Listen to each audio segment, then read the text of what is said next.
Herzlich willkommen bei der Modell-Bundesbahn. Heute heißt es ringfrei zum Duell der Giganten. Wir von der Modell-Bundesbahn haben uns schon sehr gefreut auf das neue Modell der Brava 44. Besonders die ölgefeuerte Variante haben wir sehnlichst erwartet und da machen wir heute einen Vergleichstest. Und zwar geht es nicht um die Optik, das haben andere schon sehr schön auf YouTube gemacht. Aber was fehlt, ist so ein richtig geiler Test der Zugkraft. Zwei Legenden der Schiene steigen in den Ring. Auf der einen Seite der unangefochtene Champion, der Dauerläufer, der Kilometerfresser. Die Roco Baureihe 44. Seit fast 2 Jahrzehnten bei uns der Maßstab in Sachen Zugkraft. Auf der anderen Seite der Herausforderer, brandneu im Stall, mit frischem Elan, viel Ehrgeiz und großen Versprechen. Die Brava Baureihe 44, ölgefeuert, aber nur mit Tenderantrieb unterwegs. Heute klären wir die Frage, wer zieht hier wen über den Viadukt? Die Arena für diesen Schwergewichtsvergleich, du siehst das große Viadukt von Altenbeken, im Modell 552 cm lang, vorher eine 11 Promille Steigung. Eine echte Kraftprobe. 2 Züge, 2 Maschinen, parallel im Anstieg. Zuglänge exakt eine Viaduktlänge. Damit fangen wir an.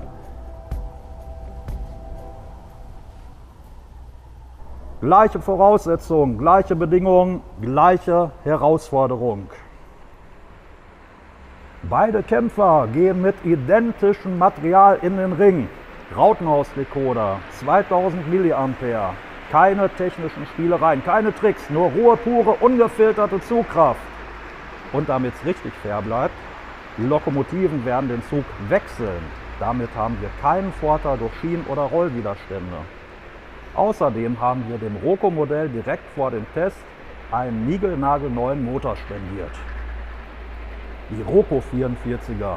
Unsere erfahrene Maschine, die Legende aus dem Stall der Modell-Bundesbahn. Über 7000 Kilometer auf der Uhr. Viele sogar noch mit dem ersten Motor. Und seit dem Kardanantrieb ist sie nicht nur ein Dauerläufer, sondern auch ein echter Powerlieferant. Kardanantrieb direkt auf die Treibachsen bedeutet 25% mehr Zugkraft als frühere Roco-Modelle nur mit Tenderantrieb. Gegenüber steht die Brava 44er. Frisch aus dem Stall, sie glänzt wie ein frisch polierter Champion, ölgefeuert und technisch hochgerüstet. Aber Achtung, im Gegensatz zur Roco setzt sie voll auf Tenderantrieb, kein Kardan zur Unterstützung. Doch das hier ist kein Kampf David gegen Goliath, das ist Schwergewicht gegen Schwergewicht. Der erste Test war sehr erfolgreich. 5,52 m haben Titelverteidiger und Herausforderer geschafft. Und beide Züge werden jetzt um jeweils 4 Wagen, sogar die gleichen Wagentypen, verlängert. Die verlängerten Züge fahren jetzt gleich ins Bild. Sie haben jetzt gleich den Viadukt erreicht. 5,52 m plus 4 Wagen. Die Brava ist zuerst im Bild, aber auch bei der Roco-Maschine sieht es gut aus. Sie fahren in Parallelfahrt über das Viadukt und haben mit 5,52 m plus X keine Probleme. Ich glaube, wir müssen die Züge mal deutlich verlängern.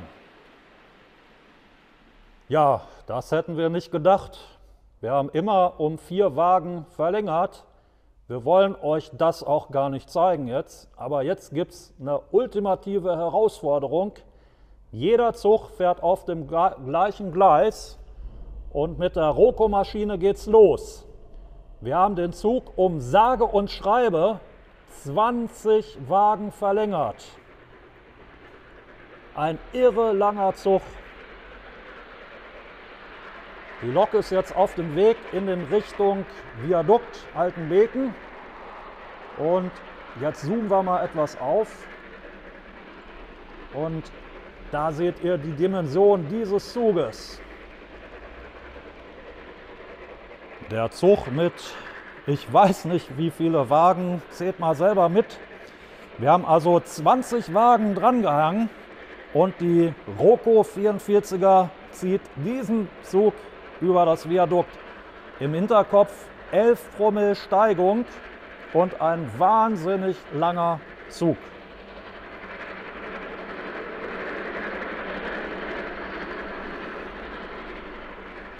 So eine Zuglänge ist übrigens bei der Deutschen Bundesbahn damals verboten gewesen. Also das sind weit mehr als die damals erlaubten 610 Meter, die zum Beispiel zwischen Ottbergen und Altenbeken galten. Wir sprechen natürlich von 1975, in dem Jahr, in dem auch die Modell-Bundesbahn stiehlt. Da ist jetzt das Zugschlussende in Sicht und ihr habt die Wagen sicherlich mitgezählt.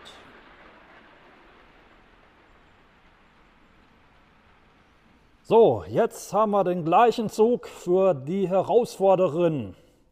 Die Brava 44 setzt sich in Bewegung, schleudert die Lok. Kein Schleudern, nichts zu erkennen.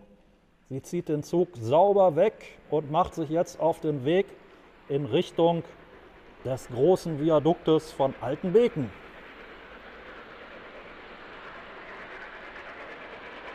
Der Zug ist übrigens 61 Wagen lang.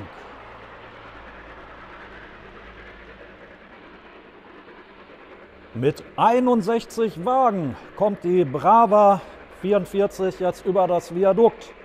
Im Moment ist noch Gleichstand. Wann geraten die Loks denn an ihre Grenzen? 61 Wagen am Zughaken.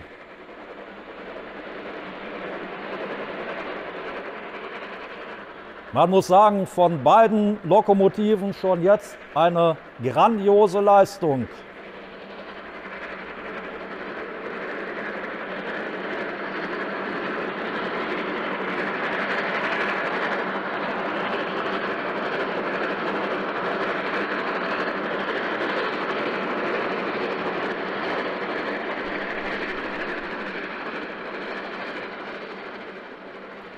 Der Zugschluss ist im Bild. Der Schotterwagen ist der letzte der 61 Wagen. Auf irgendwelche Zugschlussscheiben oder dergleichen haben wir bei diesem Test verzichtet.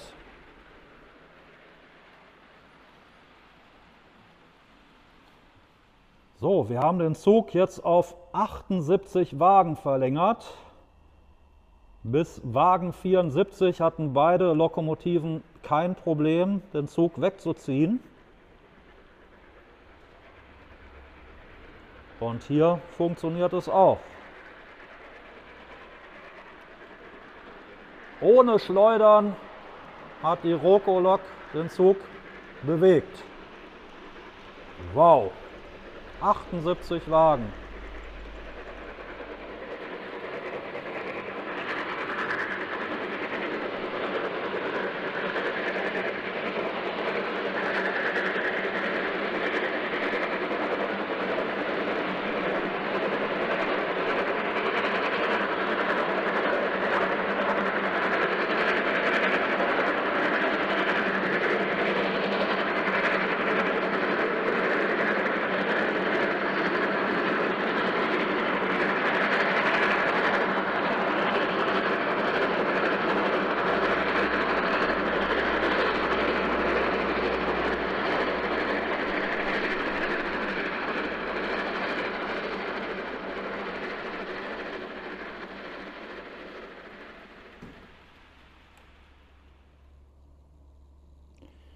Das ist jetzt wie beim Hochsprung. Es wird immer wieder etwas höher gelegt.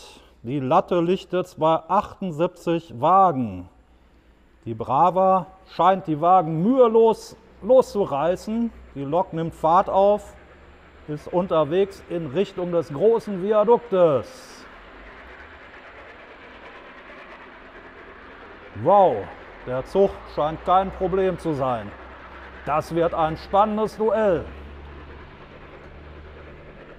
Hier kommt der Herausforderer, die Brava ölgefeuerte 44er, ist jetzt auf dem 5,52 Meter langen Viadukt. Ist wie beim Hochsprung. Die Latte wird immer höher gelegt. Beide Maschinen haben jetzt 78 Wagen geschafft, haben den gleichen Zug gezogen, die gleiche Strecke, alles absolut vergleichbar. Und man muss sagen, das Ergebnis ist überraschend, es kommt unerwartet, das hätte man nicht gedacht.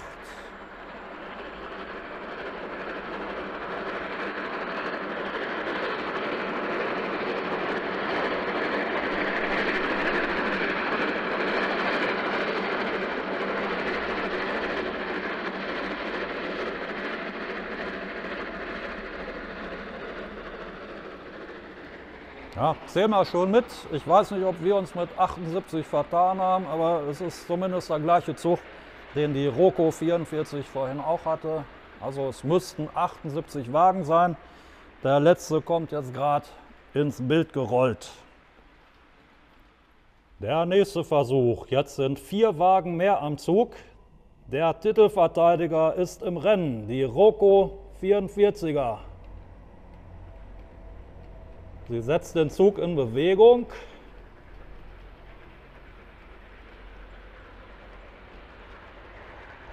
Sie bekommt aber langsam Probleme. Man hat den Eindruck, die Lok würde etwas schleudern.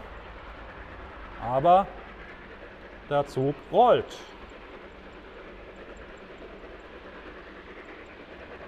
Ja, man sieht, die Lok hat langsam Probleme. Sie ist etwas am Schleudern. Also die Traktion, jetzt wird es grenzwertig. Wir sind bei 82 Wagen. Der Titelverteidiger hat 82 Wagen am Haken. Das ist jetzt das Maß der Dinge.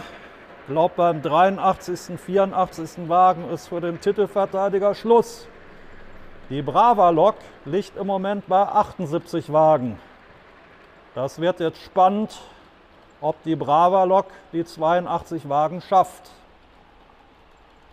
Jetzt wird es schon wieder spannend. Die ölgefeuerte Brava 44, der Herausforderer, hat 82 Wagen, genauso viel wie die Roco-Maschine am Haken. Sie reißt die Wagenschlange los und setzt sich in Bewegung, scheinbar mühelos. Wer hätte das gedacht? Der Titelverteidiger hat einen ernsthaften Herausforderer. Es ist schon wieder Gleichstand.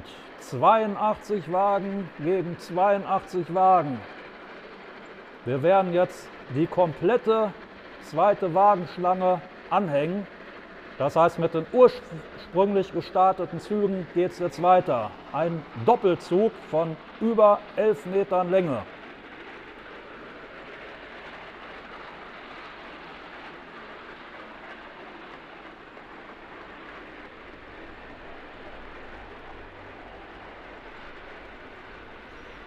Gleich kommt das Zugende ins Bild gefahren. Das sind wie immer die Erzwagen. Und da ist schon der Zugschluss zu sehen. Die Brava 44 hat also den kompletten Zug geschafft. Die Titelverteidigerin hat jetzt 86 Wagen am Zughaken. Mal schauen, ob das funktioniert. Sie reißt den Zug los. Hat anscheinend noch keine Probleme, fährt jetzt auf die Kurve los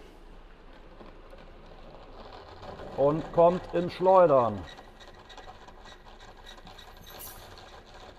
Der Zug steht praktisch. Ja, hier ist anscheinend Ende. Bis zur Blockstelle vom großen Viadukt hat sie es geschafft. So, das ist jetzt wie beim Elfmeterschießen. Die Brava-Maschine hat auch 86 Wagen am Haken und wenn sie diesen Zug losreißt und übers Viadukt bringt, hat sie gewonnen. Im Moment sieht es erstmal gut aus. Sie reißt den Zug los. Das hatte die Roco-Maschine auch geschafft. Die ist allerdings in der nächsten Kurve hängen geblieben und hat geschleudert. Wie sieht es hier aus? Auf jeden Fall ist es eine Belastung für das komplette Material. Die Zughaken sind dermaßen gespannt. Der Gleisbau ist zwar sehr solide ausgeführt bei der Modellbundesbahn, aber alles kommt an seine Grenzen. Alles. Aber ich glaube, wir haben einen Gewinner. Die Lok schafft es, den Zug über das Viadukt zu bringen. Das ist ja Wahnsinn. Aber zu früh gefreut, sie schleudert jetzt auch. Aber trotzdem würde ich sagen, wir haben eine knappe Siegerin.